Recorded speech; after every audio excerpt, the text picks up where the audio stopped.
Hey there, Internet. So, this isn't anything I've ever done before, and it's not really anything that I'd ever expected I would do, but I gotta talk about it to somebody, and I guess you guys are it. See, I voted in every single presidential election that I've ever been old enough to vote in. New Hampshire, where I've been born and raised, we've got a really active political atmosphere. I mean, people remark about the sheer amount of signs, how very active we are. We could talk about it all day, but one of the things that's interesting, I find, is that we have a significantly higher percentage of independent voters here in New Hampshire, and I'm one of them. And I'm an anarchist, which is a controversial statement in itself, and again, that's a subject for another video if I ever make another one of these. But yeah, like, a lot of anarchists don't vote, and I respect those who don't, but to me personally, my mom's side of the family, they're Filipina, and it wasn't that long ago that my parents' marriage was illegal, you know, like anti-miscegenation laws were a big deal in this country. Look up Loving versus the state of Virginia. But also, like, Asian exclusion laws. I mean, and my mom's people, they have been fighting the folks that have colonized them, waves of them, for 600 years now, you know? And, like, people in my mother's country have fought and died for their right to be a free and democratic country. And I know that I've got family here that fought for the same. Like, I know that, like, me personally, if I didn't have to vote, I wouldn't at all. I'd prefer to be micro-government, you know, like, again, not for this video, but yeah, frankly, like, I wish it didn't have to come to this. I mean, my first election I ever voted in, I voted for Nader, for crying out loud. Like, not even kidding.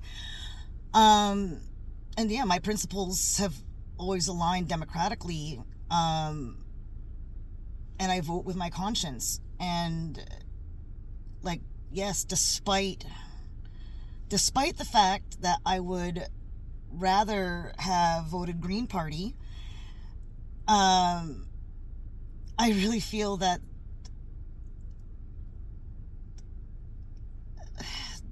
the stakes are too high right now.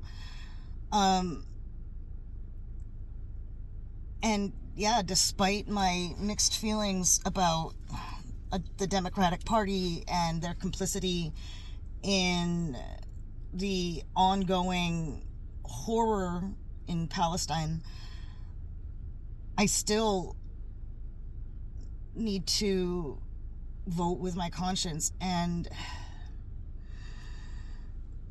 Jericho, one of my favorite creators on here, like, I've got a few that really inspire me, and he's one of them. Like, seems like a really solid dude. But he posted as a community post from his, like, a cross post from a tweet he made at Jericho Tweets. And, like, essentially, it's not a direct quote, but, you know, today, we'll be voting, you know, in our presidential election. And sadly, due to the overturning of Roe v. Wade, I'm sorry, you have to pardon my accent. Again, I was raised speaking Tagalog and English, and I can sound like I'm from around here, And I am from around here, you know. But even though I can sound as though I, you know, was literally born less than 20 miles away, fact is that's not my actual accent.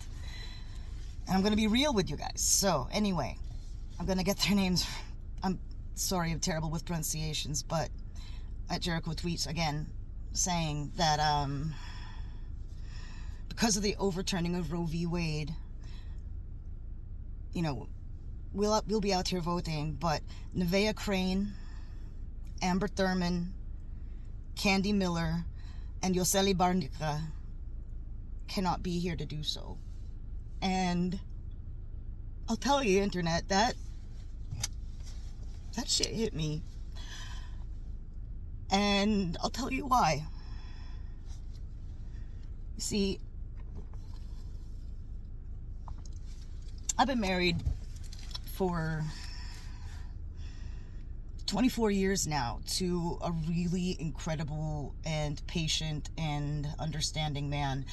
And another story for another time, he's a Republican and he's voting for Trump.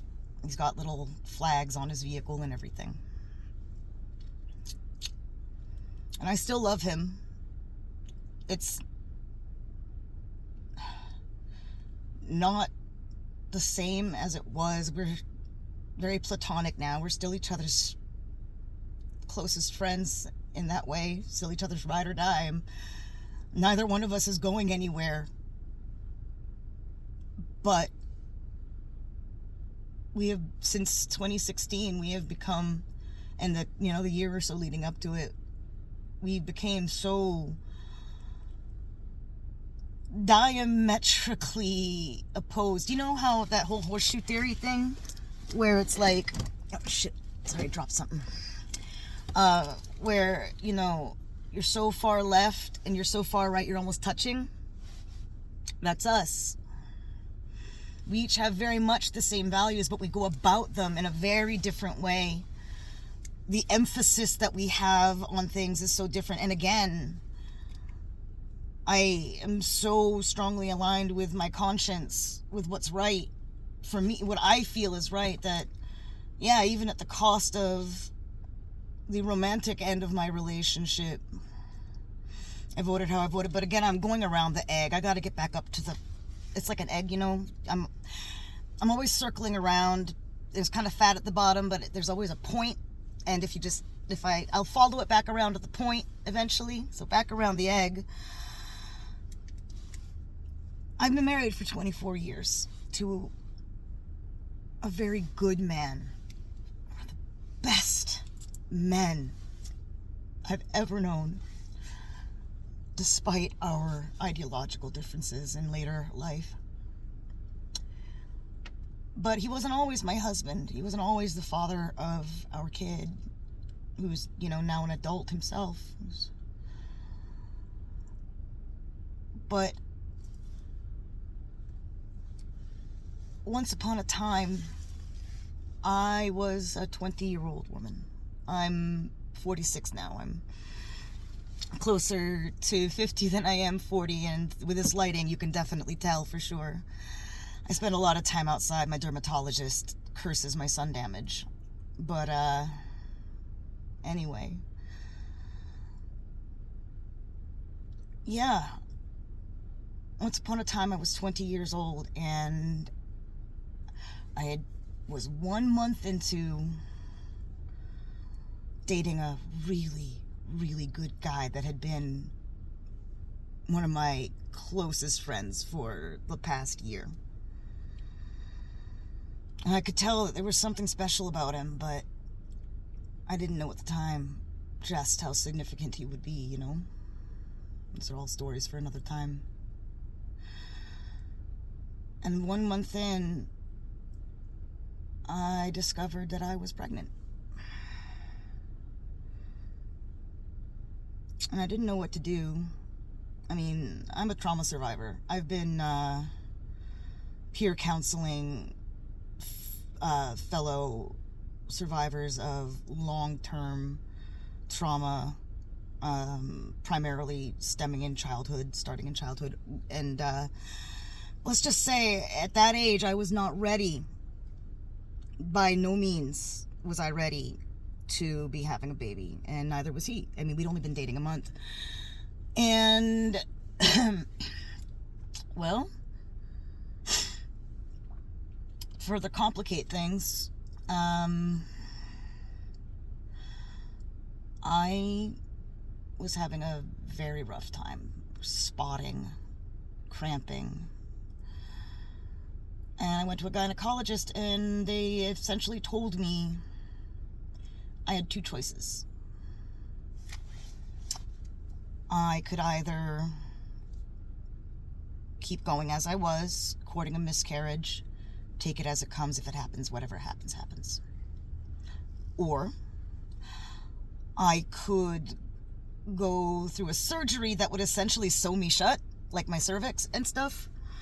And I'd have to go on bed rest, and it would be an extremely high-risk pregnancy. And this is, again, I'm 46, okay, kids? This is back in, so I was 20, so 1998.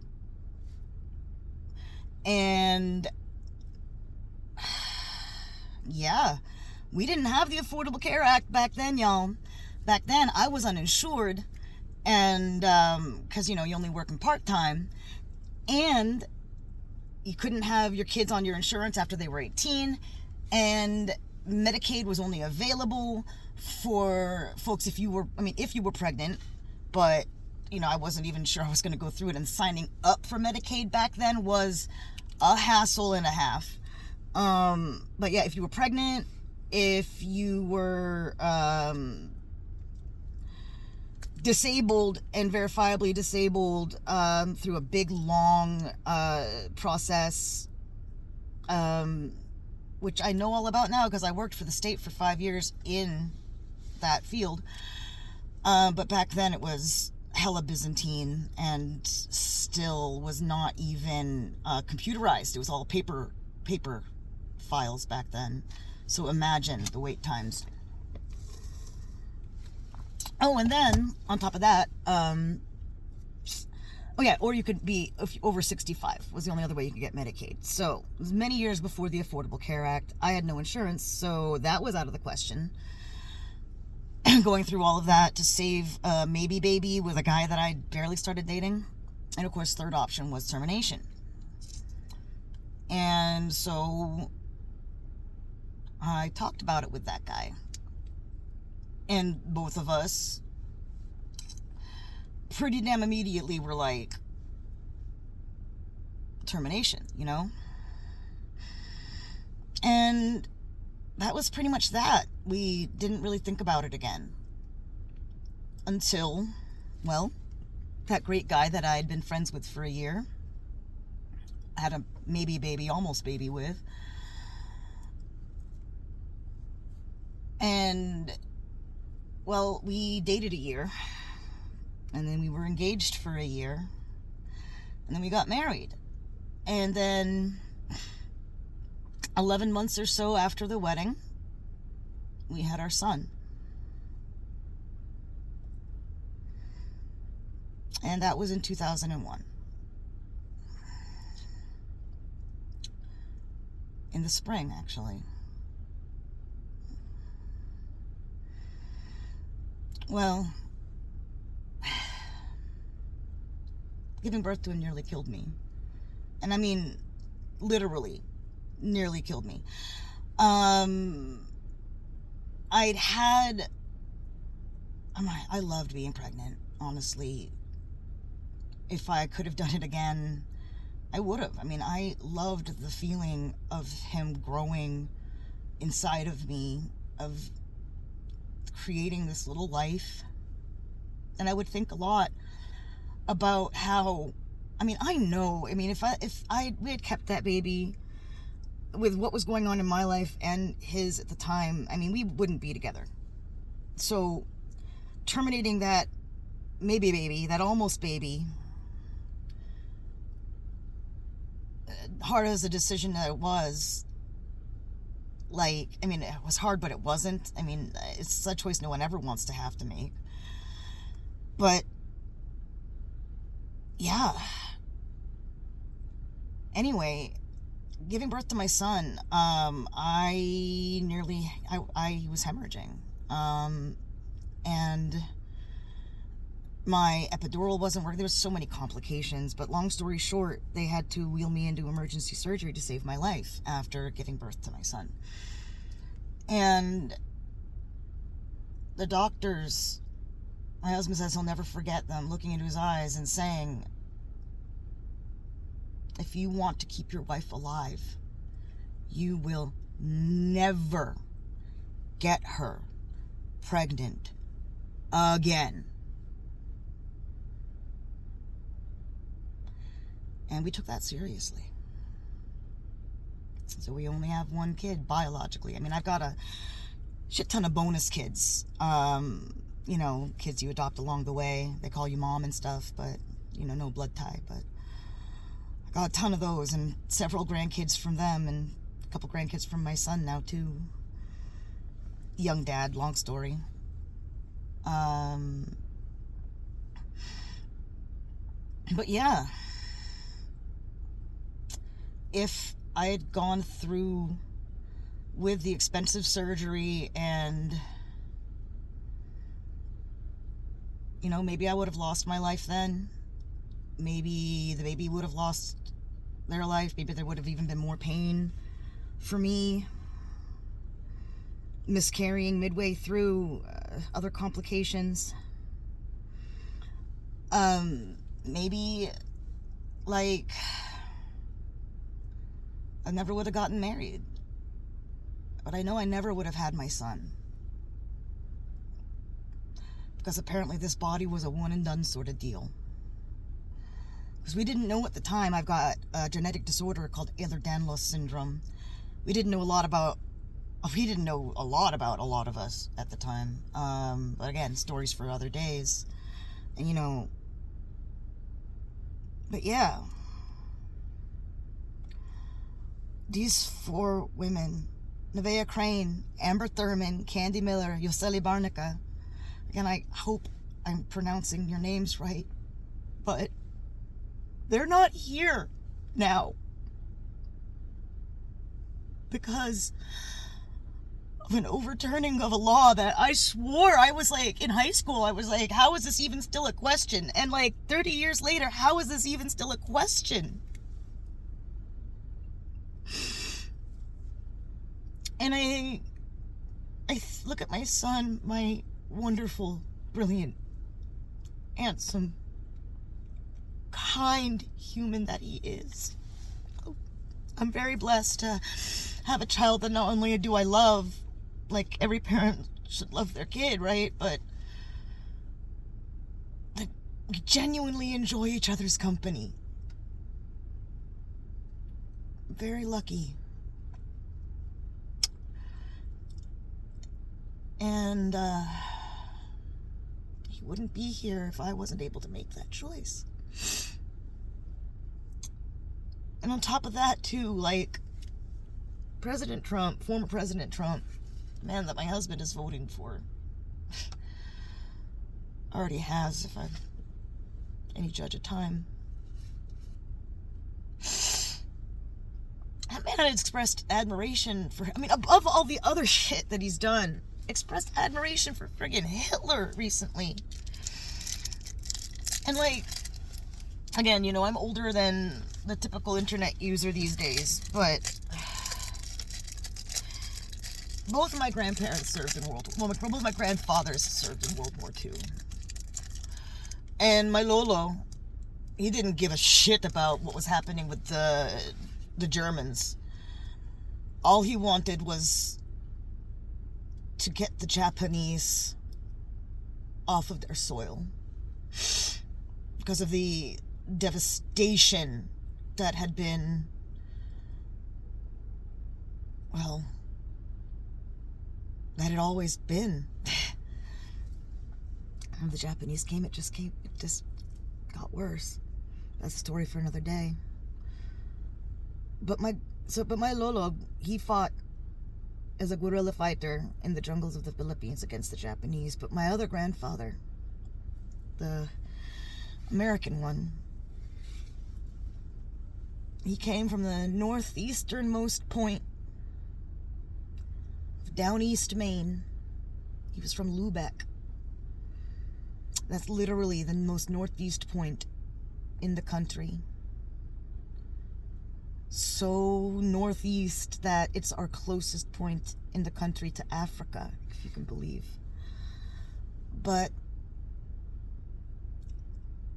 my grandfather was in an open cockpit boat. Coast Guard, if you could believe it.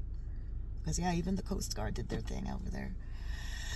And in this open cockpit boat ferrying fighting men to shore, a bullet whizzed over his shoulder, hit the dashboard, went off the brass fittings, and ricocheted and caught him right in the breastbone.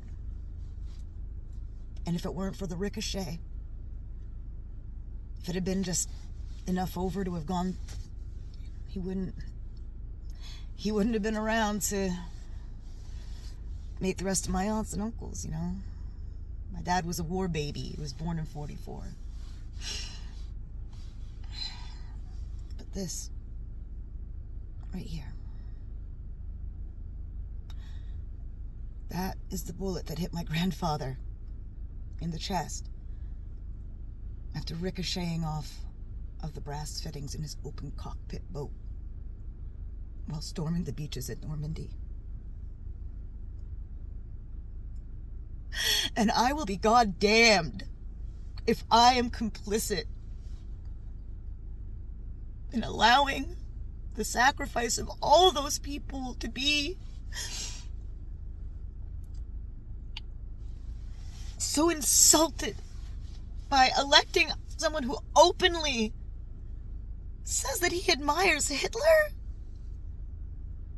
There's no way in hell. No way in hell.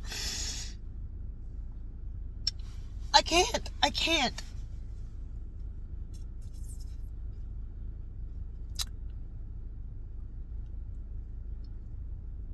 And I can only hope that enough people can sit with themselves today and make a choice too. Because yes, there are atrocities happening overseas. Yes, I know.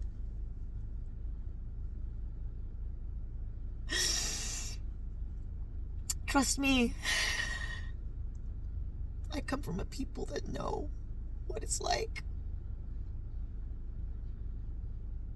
We live with the legacy of it today. The Philippine diaspora, did you know? If every Filipina came back, like, the, Philippine national came back to the islands today, like, everyone got a plane trip home and they all landed today, the population of the islands would triple overnight. Triple. That's how many of my mother's people have had to leave home. Some of them never to see their family again, just to send money home so the rest of them can survive the legacy of the horrors of colonialism and attempted genocide. I get it, I do. But there are horrors happening here. There are lives happening here too.